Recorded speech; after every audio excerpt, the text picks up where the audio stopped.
တချိန်ကျရင်ရမ်းတော့ပြီးပြည်သူတွေကိုအလုတ်ကျွေးပြုမဲ့ဆရာဝန်တယောက်ဖျားမယ်ဆိုတဲ့ရည်ရွယ်ချက်နဲ့ကြိုးစားနေပါတယ်သူ့ကို2019ခုနှစ်မှာဝေးပါခဲ့ပြီးသူမွေးဖွားတဲ့အချိန်မှာမိုးတွေရမ်းရှာသွင်းနေလေရဲ့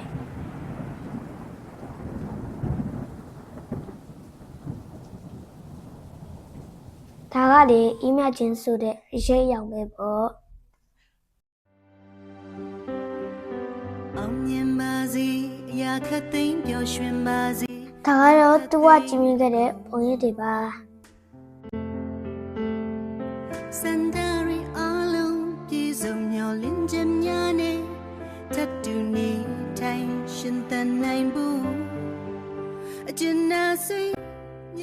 သူကတရိစံတွေကိုလည်းရမ်းချစ်တတ်တဲ့သူပေါ့သူ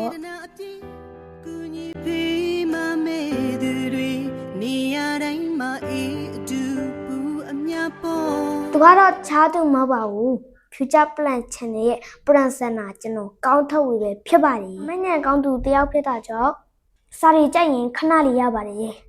ဒါပေမဲ့ကျွန်တော်မှာအားနည်းချက်တစ်ခုရှိအဲ့ဒါဘာဖြစ်မဲ့တယ်လဲဟုတ်ပါတယ်လိမ့်မလာတာပဲပေါ့ဒါပေမဲ့ကျွန်တော်စူးစမ်းနေပါတယ်ဘာလို့လဲဆိုတော့လေလာပြီးတတတရှင်းရှင်းလေးလေးရေးနိုင်မှာဆောင်းပွဲတွေမှာအမိုက်များများရမှာမဟုတ်ပါလားဟုတ်လားနေ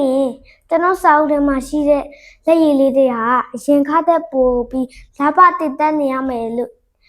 ကတိပေးပါတယ်လေလာပြီးတတဖြစ်အောင်လေနီးစနစ်တကျစူးစမ်းတော့မှာပါကျေချင်းတို့ကိုလည်းကျွန်တော်လင်းနေနေတဲ့နီးစနစ်တွေကိုဗီဒီယိုတပုတ်လုပ်ပြီးပြန်လည်မျှဝေပေးတတ်ပါမယ်။ဒါတော့ကျွန်တော်ညီမကျအောင်မြင်ဖို့စူးစမ်းမှုတစ်စိတ်ဒေတာပါ။အားလုံးကိုကျေးဇူးတင်နောက်ဗီဒီယိုမှာပြန်ဆုံကြပါမယ်။ Bye bye ။